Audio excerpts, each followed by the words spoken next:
Good afternoon everyone and welcome to my video spectacular for, yes, it's a 1000th video. Yes, I'm going to take you through my setup after a few requests from a few other people. I'm sorry if it's a little bit dark, it's a really dull and dreary day here in England. So I'm just going to show you what I've got going on. So let's have some electro swing and let's get down to it. See you in a second. Okay, so here we are in my room. This is my wall. This is the door into it. So let's have a quick look at the room itself. Yes, this is where the magic happens. I'll take you through everything one by one, so let's start over here with my expansive collection of guitars. So I've turned the ceiling light on so there was a massive shadow of me. So I have 7 guitars. I have my bass, my Ibanez, a really random Strat copy, a really random Les Paul copy, my 7-string, my Squier Strat, and another Ibanez. Now, I want to show you the 2 Ibanezes. First of all, this one. This one was my first, what I class as proper guitar. It's a beautiful guitar, it's an Ibanez SZ. And as of this month, I've actually owned this guitar for 10 years. It's a decade old. And then my other one, which is my primary guitar. Strap's caught on the trem bar there, but this is an Ibanez S.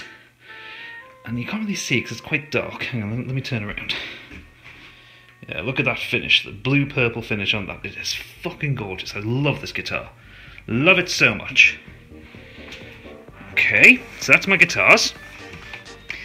And then down here we have my pedal board. With a variety of things, I'll run you through them one by one. So we have a tuner, a graphic EQ. Again, sorry you can't really see this. I should have picked a nicer day to do this. Super octave pedal, which is the video I made on this one when I started my channel. It's still my best viewed video ever. Distortion and overdrive pedal. Boost pedal for a bit of extra gain and a bit of volume. Chorus ensemble, bit of chorus. Tremolo, I don't like the whoa whoa whoa whoa whoa sound you get from a tremolo, but I do like this one just to colour my sound slightly. A vintage phase pedal and a digital delay. And altogether that makes one hell of a lovely noise. And there's a printer with an angry bird on top. Now, I do like artwork and I do like collecting bits and pieces of art, and this one is my favourite. I got this as a 30th birthday present off my parents. It is a canvas of Rapture from Bioshock. Now, Rapture is one of my favourite locations of any game ever, and this piece of artwork, well, I'm going to stand back a little bit. It is fucking massive and it is absolutely gorgeous. I'm sorry my hands are shaking slightly here, I've had a lot of coffee this morning. So moving on from that side, let's have a look at my shelves. So this is where I keep my PS4 games and a few of my collectibles. So there's that was a game exclusive version of Fallout 3 which comes with the Brotherhood of Steel statue. And obviously my little Vault-Tec ball head that I got with Fallout 4. My PS3 games, some Star Wars juggling balls, and I don't know if I turn them on, light up Stormtrooper head, because who doesn't need a light up Stormtrooper head in their life? Seriously. Now if you follow me on Instagram, you'll notice that I post a lot of pictures of pop vinyls. And that's because I have a lot of pop vinyls. So here's the first bit of the collection. In fact, you're not going to bring this down here to give a bit extra light. So running through BB-8, The Lone Wanderer from Fallout 4, we have Blackest Night Batman, Jane Cobb from Firefly, The Big Daddy. A Dancing Groot, which was my second ever pop vinyl. Vault Boy, The Joker, and Brotherhood of Steel Armor. So that's part of the collection, you'll see the rest of it in a second. And again, sorry for the shaky hands. Now if we go further down, this is my collector's edition shelf. So as you can see, I love my collector's editions. It is really dark down here, so let's bring the Stormtrooper down again. And we'll put him over there, just to give it a bit of light. So what have I got here? I have the Half-Life 2 collector's tin, which still has the t-shirt in because it's never fucking fit me. The Pip-Boy edition of Fallout 4, collector's edition of Dark Souls 2. We have the collector's edition of Dark Souls and the Black Phantom edition of Demon's Souls. We have the collector's edition of Halo Reach. Not the one that came with the big statue, because that was like 200 quid and I just couldn't be bothered to pay for that, but that's a nice little box, that one. And then the Nightmare edition of Blood Bowl. And hopefully, on the day that I make this video, we'll be adding the collector's edition of Dark Souls 3 to it. And then on the side we have some random other collectibles I've gotten from geek boxes. So Arkham City keyring, a Transformers stress ball, which I should probably open and use. I get very stressed. 4x4 keyring that Emma got me, and my solitary amiibo that I got when I bought my Wii U. And then some things hanging here, so we have a little Christmas Yoda. I think he speaks. No, he doesn't. A Dracula minion. Yes, I've got a lot of minions kicking about. And a dog. Exterminate! Exterminate! You would make a good Dalek! Yeah, apparently so. I got most of that from like my geek boxes when I was subscribing to them. So, more pop vinyls. I tell you, I have fucking loads of these. So, Cthulhu, First Lord of Stormtrooper, Ash from Army of Darkness, Mal from Firefly, Little Sister from Bioshock, Batman, Rocket Raccoon, Alien, and my first ever one, Judge Dredd, down there in the bottom corner. You can just see him there. And I plan on getting more. I already have the Dark Souls 3 one pre-ordered, so yeah, that should come soon. And on to my console setup. So this is where all the PS4 and console stuff comes from. So it's 32-inch telly. Now it's fancy, now it's special. It's just a cheap telly that I got. We have my capture card here. This is the AverMedia Game Capture HD. Now I like this one beyond an Elgato simply because you don't have to connect it to a computer. So you see it's got the USB port in the front there. Basically I connect a USB hard drive to that, I record independent of a computer, and then I move it on and I edit it. And it's as simple as that. I got this one because before I moved everything up into my spare room here, I used to record in the living room, and when you see my computer, you'll see it wasn't really practical to have an Elgato and have a computer next to it. So yeah. Then console-wise, we have the PS4, just sitting there being all like glowy yellow. PS3 and the Xbox 360. The PS3 and the Xbox 360 aren't connected at the minute because basically I stole an HDMI cables for other needs, which you'll see in a minute. This is my headset, so I use the Turtle Beach Stealth, I think Stealth 400 or Stealth 600, no 400. Wireless headset. It's really good actually. I know a lot of people crab Turtle Beach, but I really like them. And then obviously DualShock 4s, I have two of them, for when me and Emma play together. With a variety of just random things that I collect here.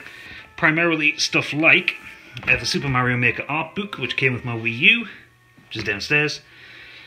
Bloodborne guide for the old hunters. I know, I don't use the guides when I actually play the games, but I do like having them. Some comic books in that, and a couple of vinyls below. A couple of really quite limited ones actually. This is one of my favourite ones that I've got. This is All Roads Lead Here by Chimp Spanner, who is kind of instrumental prog artist. But, hang on if I can just change hands. I like this one because even though it's even more common that stuff's coming out like this, hang on if I can get it, I love clear vinyl. I don't know if I'm a fucking record player, but I just love clear vinyl.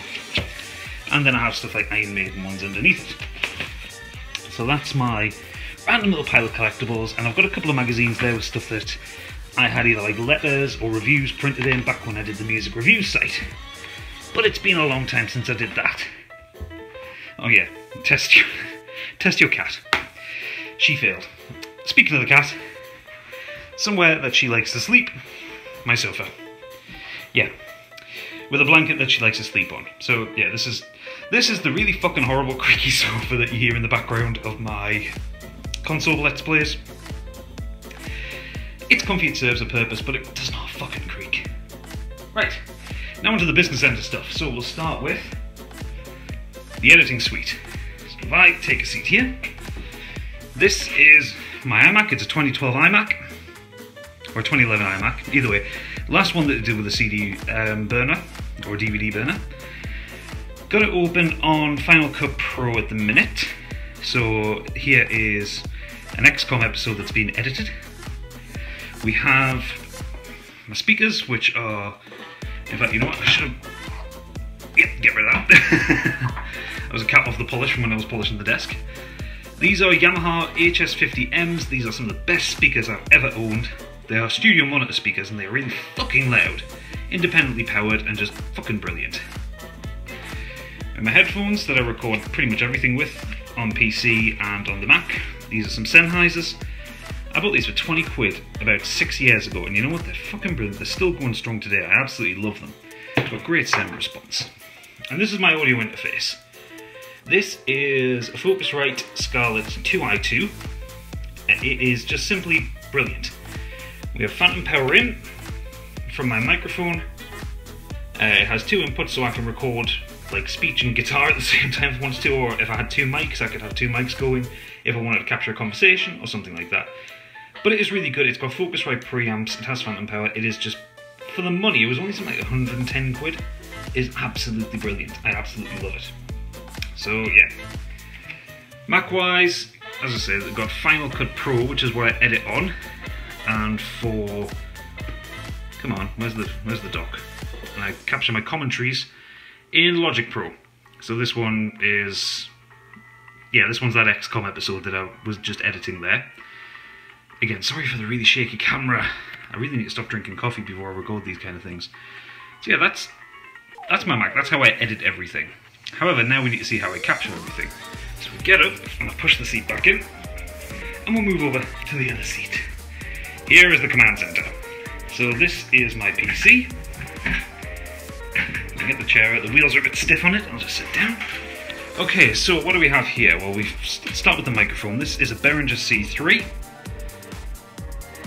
Lift that up there. This is a really cheap, cost-effective mic, but it is so good sound-wise. As it's got switches on there to reduce the bass that comes through if you sound like Barry White when you're talking. You can cut the decibel rate on it, and on the back there is like a pattern select. So as you can see, outside my window is a railway track. That's the East Coast Main Line, so it's one of the busiest railway lines in the country. So this was kind of essential because when the mics on this desk, obviously we're right next to the window, trains come past every 10 minutes or so. You'll have heard a lot of whooshing in the background of a lot of my videos. It's the trains, basically. Not really much I could do about that, but now that I can basically turn off the back of the mic, it makes life so much easier. And you hear less of the trains. So let's go on to the computer itself. So we have 2 1080p monitors.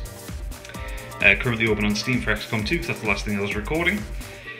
We have a Nemesis Kane Pro keyboard, which I got for really cheap, but it's actually a really good gaming keyboard. And there's the whole lighting up thing. And the matching mouse that goes with it, that, as you can see, just randomly changes colour. I do want to get a different mouse. I want to get a silent one, like a Razer. Just simply because there's a lot of videos, like when I'm playing XCOM or something like that, you can hear me clicking the mouse. It gets very irritating. Also have, for the benefit of, it's plugged in at the minute for recording Dark Souls 3, my Steam controller. If you've never seen one before, this is what they look like. Really good controller, actually. Works really well. I only wish it had a second analog stick. I mean, the trackpad is really good, but sometimes you just need that second analog stick. And this is the PC itself. Now, you're not really going to be able to see much in it. I'll try and move the monitor out of the way. Yeah, so this is the PC itself. So it's a Gigabyte GTX 970, matched with an Intel i5 6500 processor on an MSI H170 gaming motherboard, all wrapped up nicely in a fractal, I think it's a Design S case, a Define S case rather. And it is just fucking beautiful, and I love it. And it's really, really quiet. The only sound that comes from it is from the Intel processor fan, which I'll be changing out as soon as I can afford a new fan. I know they're not expensive, but there's a lot coming out this month. But I will be changing that fan to make it even quieter. The actual case fans, like the one you can see spinning at the back, and there's one in the front, they're really quiet and they're really, really good. So that is basically my hardware. I've got Windows 10 running on this machine, and I record using Shadow Play. And obviously I record my commentary still into the Mac, so if you follow that cable down, it goes back over to the Focusrite interface. And yeah, that's basically my setup. I'll show you a couple of things, just the posters that I've got up here. So Emma bought me that Nuka-Cola poster for Christmas, which, yeah, I love Fallout, and I love the Fallout universe. I just thought that was really cool, without it saying Fallout 4 on the front of it. Then we have my Joker poster. It's based on quotes from the Heath Ledger Joker, which isn't my favourite one, but I just thought it was such a cool poster. And we have, from when I went to the midnight launch, the Fallout 4 poster. And I think that's about it, really. Oh, I didn't mention my guitar amp there, which is an orange Micro Terror, a little valve amp. Absolutely great little thing. So I think that is about it. So I tell you what, let me swap back to the rear camera and I'll close this off. So I hope you all found that illuminating and it gives you a better idea of the kind of equipment that I've got to make the videos that I do. If you enjoyed this, please do leave a like and subscribe, and come back next time for whatever the hell I happen to play. Here's to another 1,000 videos and another 1,000 subscribers. Thank you for watching, and good night.